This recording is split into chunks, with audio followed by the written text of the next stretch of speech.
Hi everyone, welcome to this session. Today we are going to be demystifying play-based learning. Yes, we'll be demystifying play-based learning because there's this misconception out there. There's this friction amongst teaching and non-teaching staffs, management staff, and teachers when it comes to play-based learning. This is because so many people do not understand that play-based learning is a method of teaching and learning. It is a it is a means in which you can deliver your lessons. So many people do not see it that way, and they do not understand what play-based learning really is. They feel it's just children playing. They don't see it as part of learning. So that's why we're demystifying play-based learning today. We're going to understand what play-based learning is, how effective it is, the appropriate use of play-based learning. Okay, so first, let's look at play. What is play? Now, play is simply put, play is acting in a manner that creates fun for an individual. It's carrying out activities or acting in a manner that brings about enjoyment, fun, and pleasure for an individual. Anything that you engage in that brings that fun for you, an activity that creates that enjoyment for you, that brings you that satisfaction, and there's freedom involved. It's basically called play. Now, if you look at the screen, you'll see that there are three factors that are found in play. And the first one there is creativity. Yes, in play there is creativity. Imagine children in the playground playing. You expose them to a particular environment with different items, different toys and facilities to play with. You know, if they just get into that environment, they start thinking, what can I do here? There are lots of things. What can I do with this? What can I do with this equipment? They start to think of ways they can create fun for themselves. They look for ways, they experiment, they look at that particular thing, they touch it, they use it, they try different things, with that particular object or environment. And in the process, they build something, they make something. You find creativity in play because lots of imagination and thoughts are in use.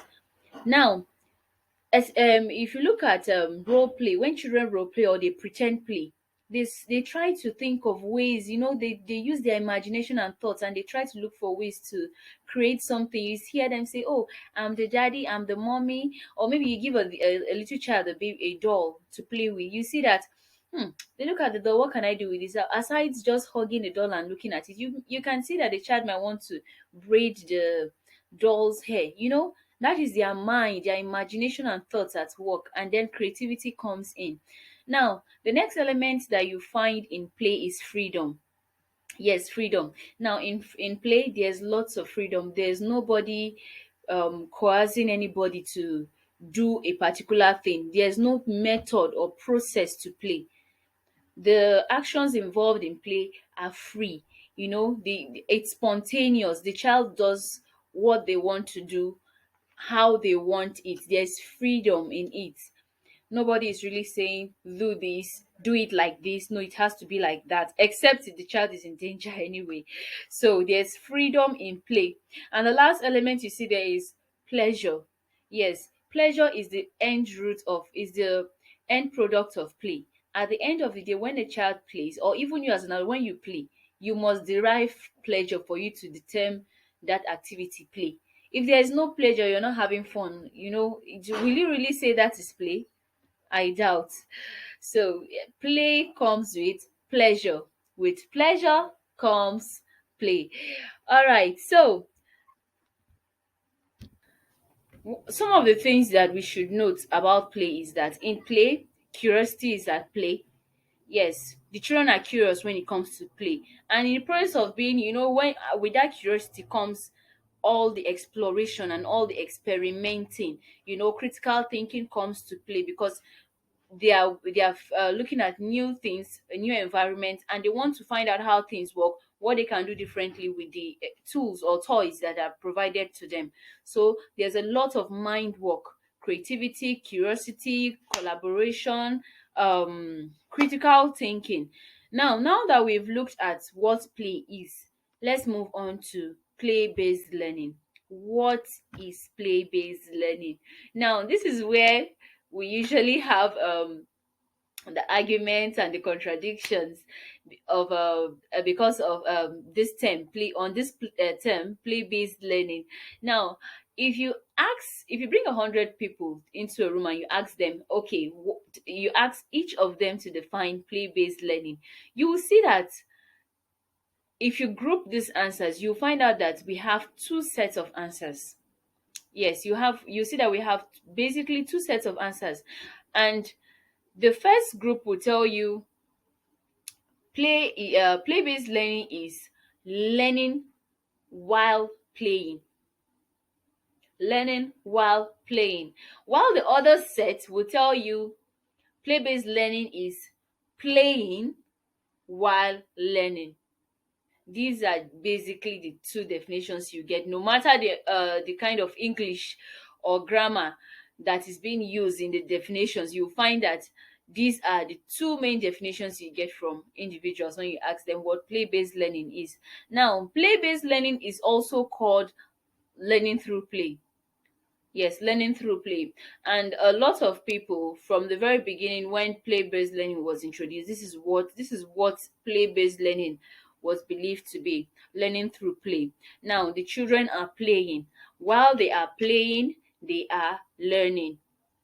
Yes, children are playing, but while they are playing, it is believed that the children are learning. Now, they are exposed to an environment with no restrictions. They are given different materials, different tools, toys, objects to play with. So it is believed that because children are naturally inquisitive, they are naturally curious, they would want to explore these items, they would want to play with them, they want to be creative with them, they want to work with them. In the process, they are discovering things. In the process, they are learning things, they are creating things, they are constructing things. So learning is taking place while playing. So that is what learning through play means. Now, because of so many beliefs, like cultural beliefs, social beliefs, learning through play has not been carried out that way. Let's look at it this way. Let's come down to Nigeria. In Nigeria, as a parent, if you decide to enroll your child in a school, in a play-based learning school, let's say you did not really know, okay, this is the way it is done, and each time you visit this school, you find out that your child is always playing. Maybe you don't find the teacher in front of the pupils giving them instructions and talking to them, or you don't find them working with the teacher. Each time you visit the school, you always find your child moving freely, maybe the whole class moving freely, the teacher is just standing somewhere. You keep visiting. How would you feel? In fact, we all know how we'll feel. You know very well that you think that all they do in that school is play, play, and play. They don't teach. It means the teachers are not teaching. Every time they are in the playground, or maybe they are in one room, they are not really doing anything. It's just see them moving about, playing and fondling and fiddling with different objects. As a typical Nigerian, I'm very sure you feel that no, no, no, no, my child is not learning, my child is playing. Now, such beliefs, it doesn't happen only in Nigeria, even in Australia.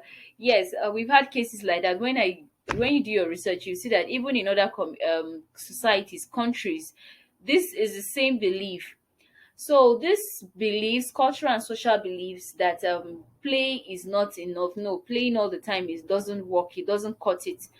These beliefs has affected the way play-based learning is viewed, and that is why arguments and friction comes between people that use play-based learning, that understand what play-based learning is, and those that do not understand what play-based learning is. Now, whatever way we view play-based learning, whether it is learning through play or playing while learning, there are key factors that you're going to find both ways. Now, the first one is that play-based learning is a child-centered approach.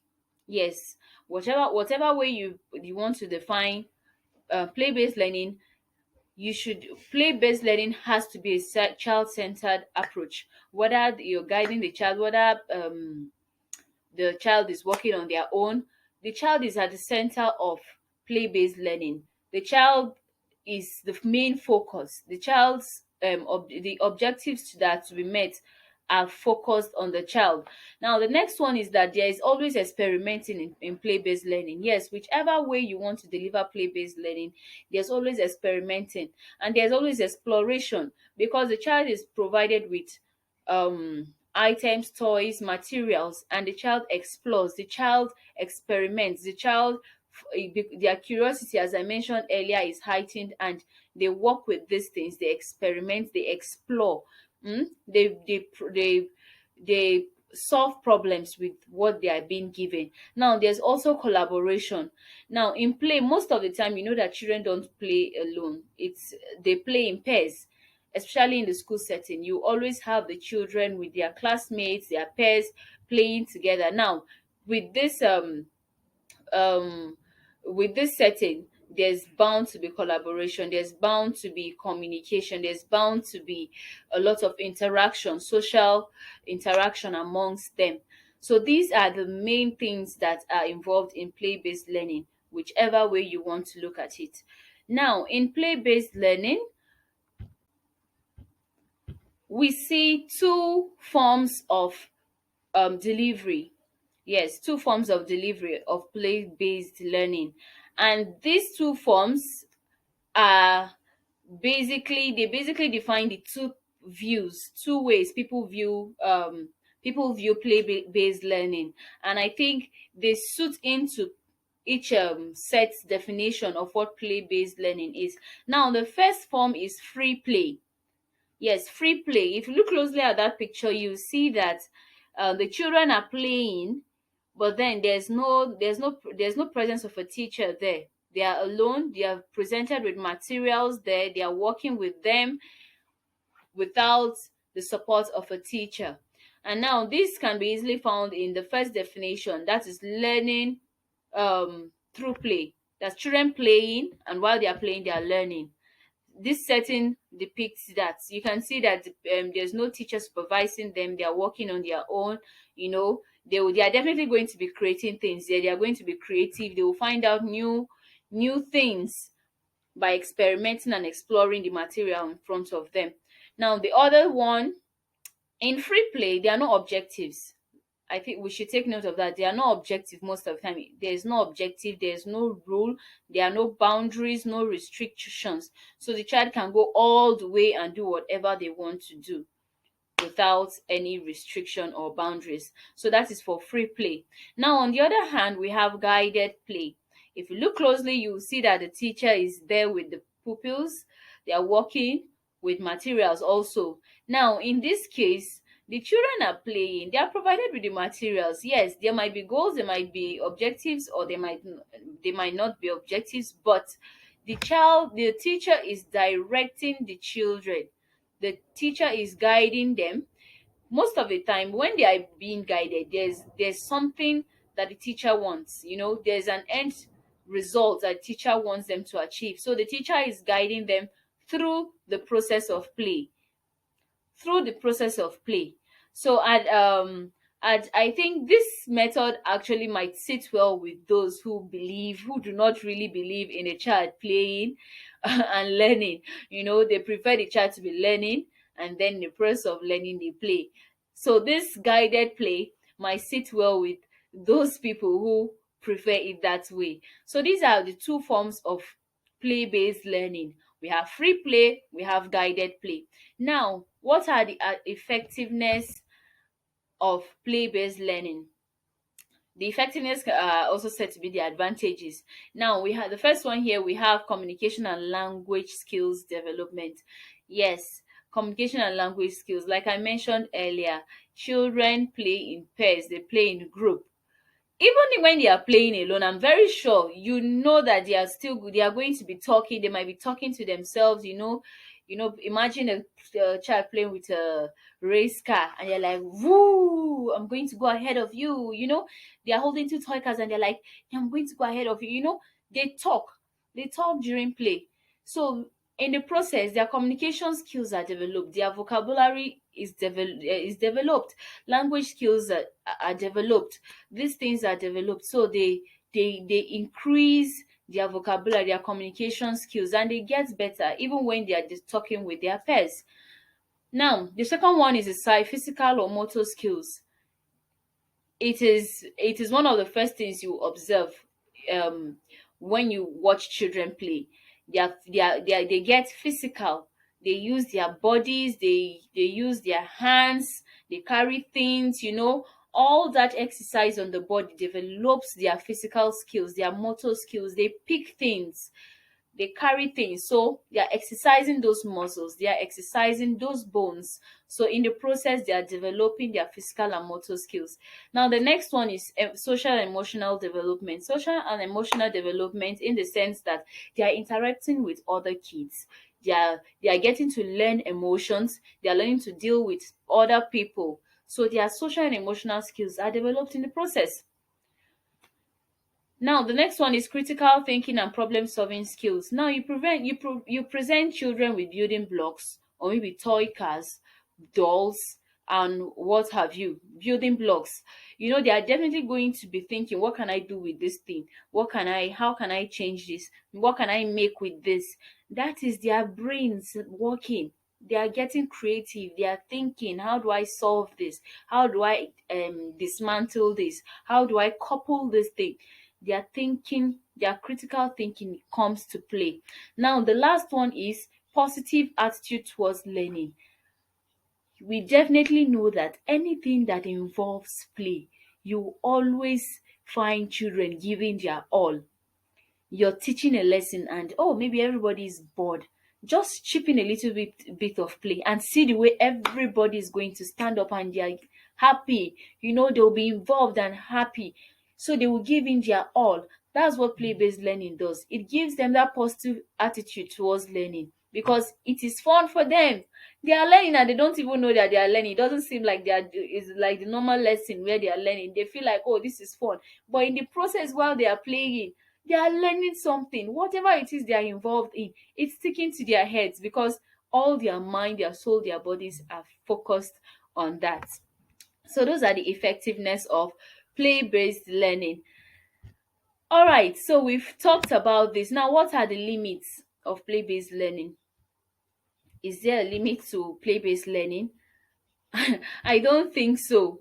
Now, but because of our curriculum and the things we need to achieve, I think there's a limit to it. Naturally, play shouldn't have a limit because except it is leading the child into danger. So I think every child should have enough play. As I don't even think if play can be enough, but let them have enough time to play. But as in the cases where it's going to lead to danger or where it's going to affect them in any way, you can stop that. So there are no limits to play. Just let them have fun. Let them achieve what they need to achieve. Allow them, give them the opportunity as much as you can. So what are the appropriate use? How do you use play-based learning appropriately? Now, because of our individual differences and our beliefs and notion of play-based learning, I think in a school or organization where play-based learning is to be introduced, I believe every individual in that organization should be given orientation on what play-based learning is, and there should be a middle ground on how it should be implemented, so that when a teacher is deciding to use the play-based method to deliver their lessons, every other person that sees that will understand what the teacher is doing. I think by so doing, you will have less arguments, less friction on who is right and who is wrong.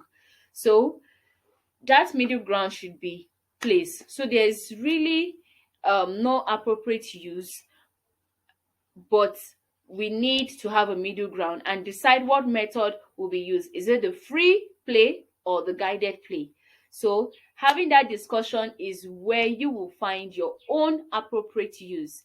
Well, thank you for staying with me. Thank you for listening through the end.